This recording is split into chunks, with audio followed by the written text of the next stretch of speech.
Hi guys, we've got a video with Jackie McNamara for you today, but before that I just wanted to tell you about an open letter that was sent to Acting Celtic Chief Executive Michael Nicholson earlier today.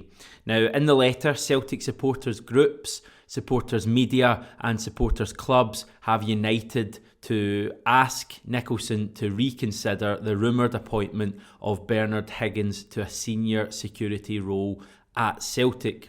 I've explained this issue in full in the past, so I'll link that video above. Now, the letter read, "Dear Michael Nicholson, we, the undersigned, wish to state our objection to the rumoured appointment of Bernard Higgins as a member of Celtic FC's security staff. In his role as Assistant Chief Constable with Police Scotland and as the National Strategic Lead for Football, Higgins has been responsible for the policing of football fans for almost a decade. In the period since he was appointed to this position, the policing of football matches has changed dramatically with the introductions of intrusive surveillance, the widespread use of football banning orders, and a determination to arrest fans on spurious charges. This has caused irreparable damage to the lives of many Celtic fans, as well as to the relationship between the supporters and Higgins himself. It must be known that we will refuse to recognise or engage with Higgins if he is appointed, as his history makes him an unsuitable candidate to be tasked with the responsibility of ensuring the safety and security of Celtic supporters. We ask you to address this issue and to reconsider such an appointment." 67 Hail Hail stands fully behind this message, and as a result, our name was one of 135 signatures on the letter. We feel that it would be a serious error for Celtic to appoint Higgins in any capacity at the club, and we call on Michael Nicholson and others in power at Celtic to reconsider this decision.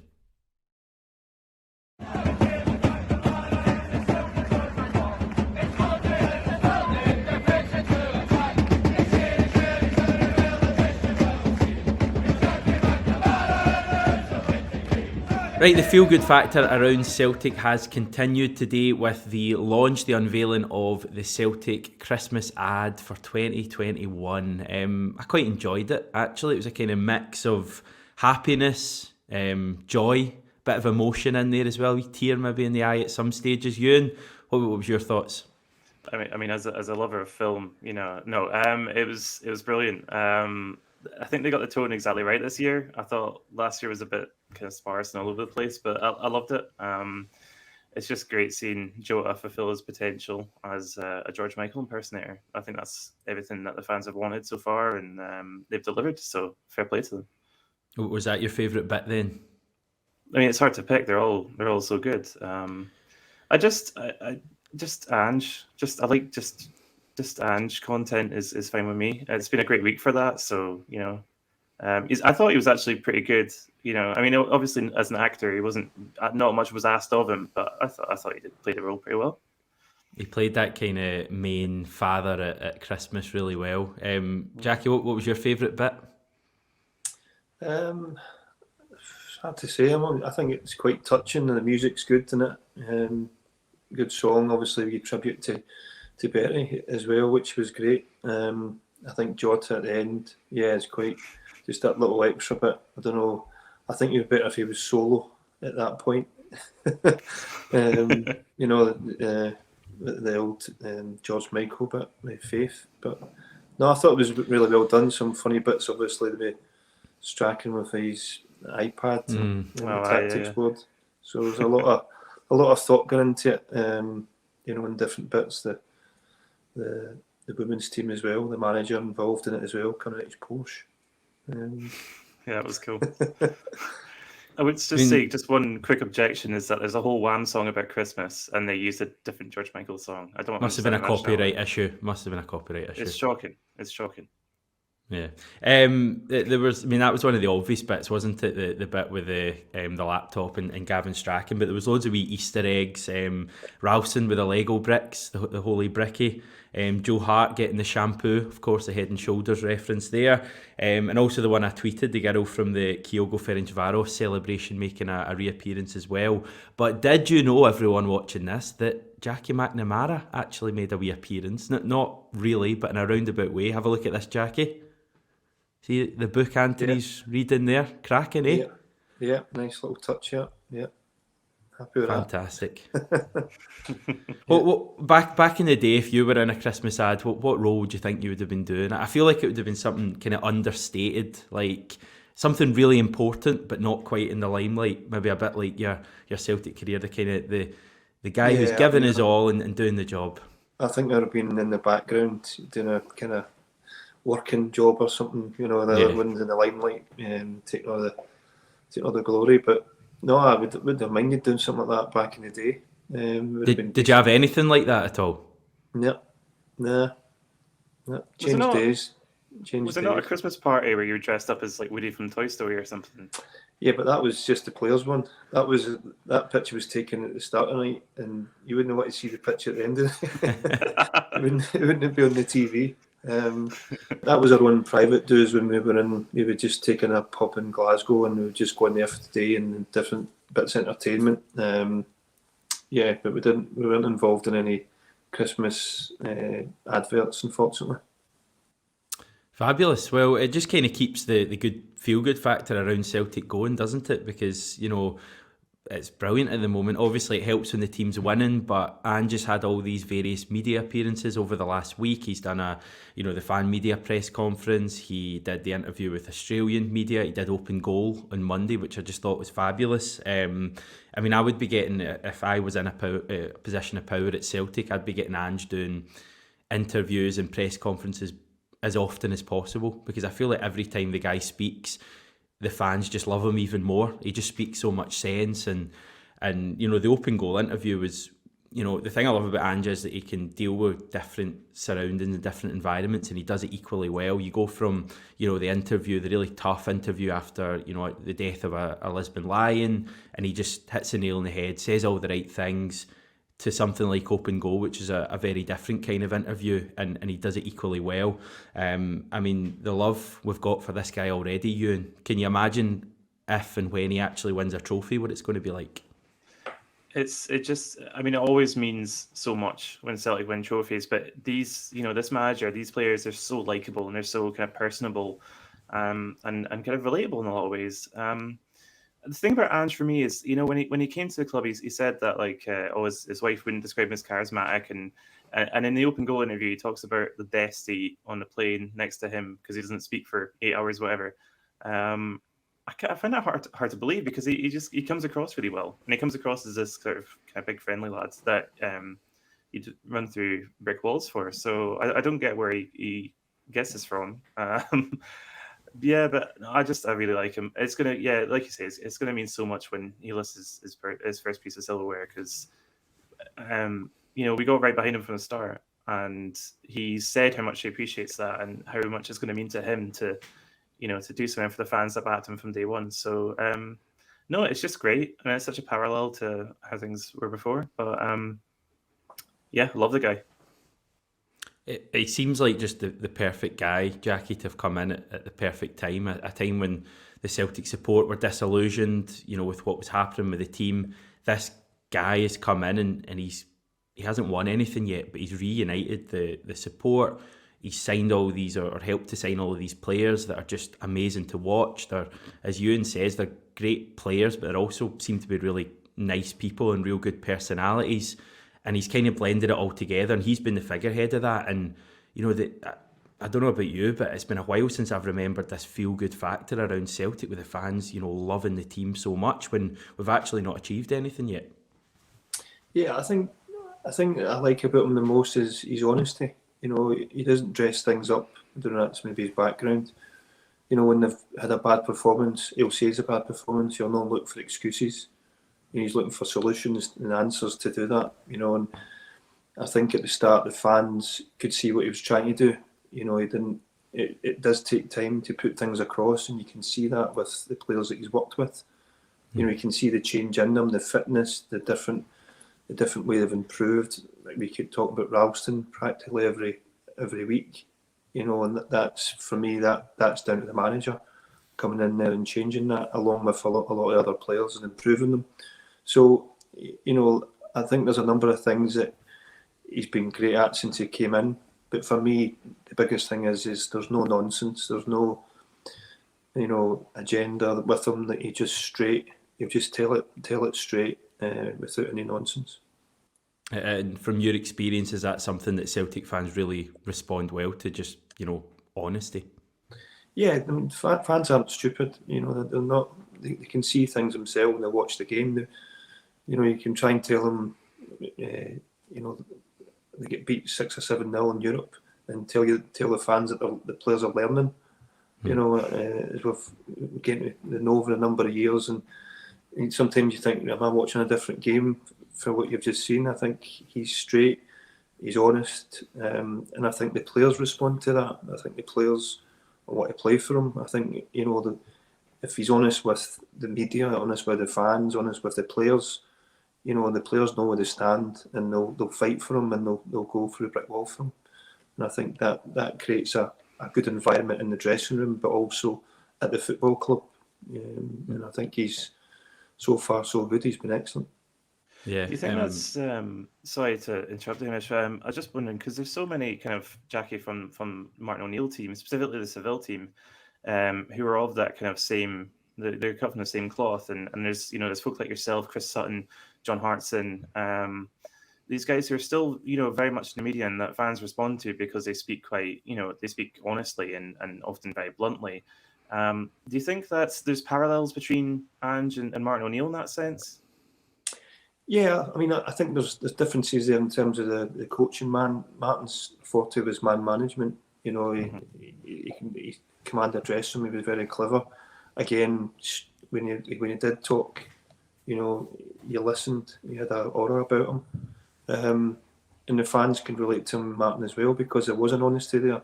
If he weren't good enough, he would say that. He would just say, "We weren't good enough today."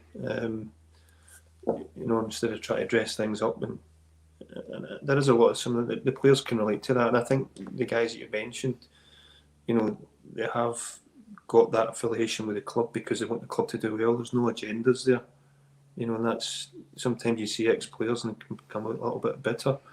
I don't know why, but the guys you spoke about there, Chris and John, Stelling, they all want the best for the club, and they can see things, and it's a lot easier to talk about, when you can see someone at the top that's actually honest and and doing the things the right way, and it's refreshing. Yeah, I'm just loving being able to watch press conferences again and genuinely, enjoy what the manager has to say. I mean, I've watched all the interviews that I just mentioned there a minute ago, and I just sit smiling, watching them, because I think he just gets Celtic so much, and the fans get him so much, and I don't think you can underplay the element of him being written off by the media the minute he joined. And don't get me wrong, there was some Celtic fans who were thinking, who's this guy? I think it's fair to say they've been kind of silenced since, but I think, Ange's even touched on this, when Celtic fans are kind of told what to do and told that this guy was a nobody, it almost strengthens their resolve and makes them want to love him more. It was the same with Ronnie Deila. I mean, Ronnie Deila, I wouldn't say was a great Celtic manager or anything, but he was and still is adored by the Celtic support because there were so many people at the start saying, who is this guy? And, that's why the Ronnie Roar took off so much, I think, is because he was fighting back against that. And Ange is doing the same, the same every game after the match as well. And I just love the guy. I just think, it's difficult not to get ahead of yourself because we have achieved nothing so far, really. I mean, we've not won a trophy yet. Yes, we're in a final, but, we've still got to win that final. But you just get the feeling with this team, the way it's playing under Ange and the way he's managing, and I think he's grown with every game as well in the role that we're in for good times. We'll touch on St Johnstone then, guys. The game on Saturday, what was your thoughts on that, Jackie? It wasn't a really pretty performance or anything, but cup semi-finals are just about winning. Yeah, I think we spoke about it last week, what to expect, and it was clearly that, the first goal was going to be crucial because the games, and they're well drilled. St Johnstone, there's no, they had won the 2 cups last year and they got to the finals and they know how to do it. So for me, it was a great result. Not just as I said, you can't play your best every game, free flowing when teams are sitting in and making it difficult. But the important thing is the winning mentality as well as performance. So the performance wasn't as good as it's been in the last few weeks, but the most important thing was winning the semi-final and getting to the final, just for the players for this season and for Ange as well. And James Forrest obviously comes on, changes the game, scores the goal, and again, Jackie, it's just like a new signing for us. Yeah, it is, and a good timing, because the manager spoke about certain players maybe need a rest, and they're playing a couple of games a week, and they're young as well. So I think having that competition now, as I said, I think it's great timing just as we come up to the window opening as well. I thought the in-game substitutions were really good. I mean, there comes a point where you're throwing on 3 players late on and you think, maybe kind of for the sake of it. But I thought the in-game decisions were really good. And yeah, like you say, it's having options and more than that is, and I think we've touched on this before, it's about players coming in who know exactly what to do and they don't interrupt the flow of the game at all from Celtic's perspective. Because I think we were cognizant of the fact before kickoff on Saturday that it was going to be it was going to be tough. St Johnstone were going to defend well, as they normally do. We'd have to work really hard for opportunities and use the bigger and better squad that we have to full effect, and that's exactly what Postecoglou did. So no complaints. Obviously not the prettiest game in the world, but I think the occasion was bigger than the game, if that's not out of line. I think it was a really, really important and symbolic win, obviously because of what happened during the week, but also as a sign of what's to come. We've talked about not being able to grind these games out, to not have that finishing touch when the opposition are working very, very hard to limit us as much as possible, and just finding that inspiration off the bench. I mean, that's going to have a really galvanising effect. I think similar to the Aberdeen game where we won away, we really ground that game out, and the form after that was excellent. So yeah, not every game is going to be the heavy metal football that Ange wants, but he'll be happy as long as as long as he gets results like that and performances from his players like that from Saturday. So yeah, very happy with that.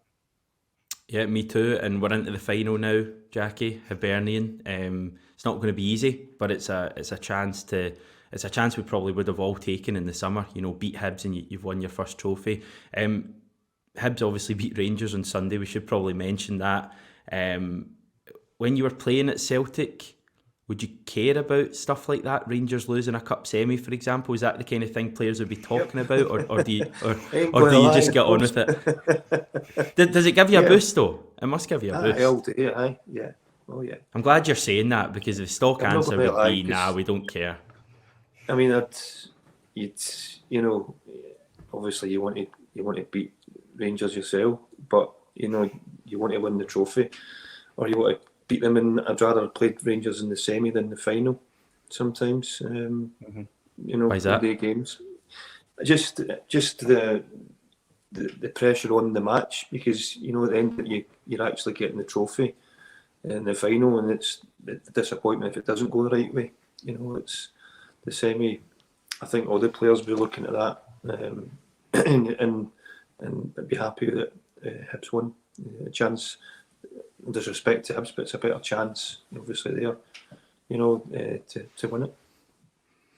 So Ange spoke last week and he was asked about the stuff going on at Rangers, the fact that their manager walked out on them, the fact that they're struggling a bit, and to be fair, had been struggling up until the manager walked out as well. And Ange's answer, as you would expect from the manager, was, we're only focusing on ourselves.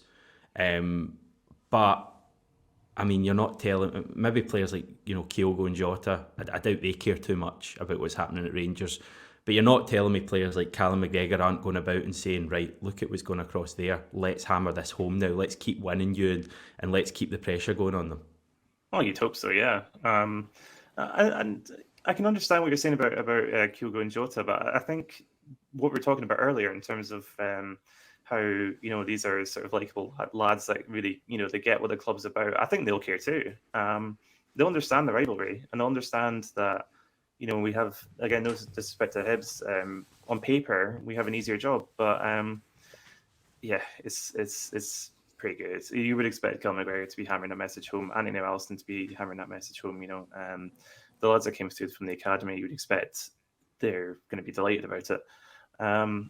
We've already beaten Hibs this season, of course, so the confidence should be there. And it's all about kind of building good form up to that point. But I'm a little bit with Jackie. Actually, I would have preferred them in the final, if I'm honest. I just think it would have been a particularly good occasion. And I think if Ange comes through from that, beats them in the final, then his stock only goes up. And I don't know how much more it could go up at the moment, but it would only... I'm the other way, because I look at them getting to the final is more money to the club as well. Get it's, being the other side of it as a manager. So I look at that side as well. So, you don't get the split from the stadium and everything else, the tickets and everything else. So it all adds up. I see what you're saying, Jackie. I see what you're saying. Right, just before we touch on Leverkusen, Scott Bain set for a new contract. I think those are the reports. His current deal is up in 2023. The report said that Ange is said to be a big fan of Bain's attitude, despite him being number 2. The importance of a good number 2, Jackie, from your experience. Obviously, you're not a goalkeeper, but is it still something that's important?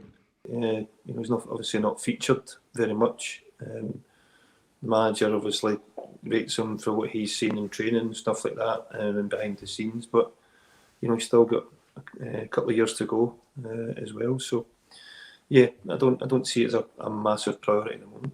But good luck to him if he gets it. Is he a pretty solid backup, Euan, or is there a better goalkeeper out there that we could get? I mean, I really like the Levy goalkeeper, Strychik. I think he would be a really good number 2 if we could get him. Mm-hmm. Yeah, no, Strychik's a quality keeper. I like him. I like Benjamin Siegrist as well. I think there are some really good goalies in the league at the moment. But I'd prefer maybe this is a little kind of Football Manager 22-esque, but I would quite like to see Oluwayemi get more opportunities and being the backup. I think kind of throwing it to one of the younger players, whether that's Conor Hazard or Oluwayemi, I think that'd be in terms of long term, I think that'd be a better move for the club. I like Scott Bain. Whenever he's interviewed, he comes across really well, and he spoke really enthusiastically about trying to adapt his game to what Ange wants to do. But the fact is, at big moments, he's not been reliable for us. His command of his area hasn't been particularly good. I don't think the defenders playing with him are altogether that confident when he's in goal compared to Joe Hart. And I hate to say it again because he seems like a stand-up guy, but it doesn't fill me with a great deal of confidence, the idea of him being number 2. I think the difference with number 2 is, if you have a younger one there, that they need to go and get experience and play. They need games, and they're waiting for the number 1 to get injured or suspended or whatever, or maybe a manager drops him there. So you need someone there that knows he's a number 2 and he's quite happy just waiting for that opportunity. Which, for the younger ones, if I'm a young lad there now and I'm waiting, yeah, it's great to be number 2 and behind Joe Hart, but I need to be learning. I need to be getting my experience myself. So you could go and waste 2-3 seasons, maybe play 2 or 3 games in that time, first team games. So that's where it becomes difficult, because if they've got aspirations to be a top keeper themselves and be a number 1, you need to be playing week in, week out. And maybe it suits Bain better, to go and be that second choice and play now and again rather than being week in, week out.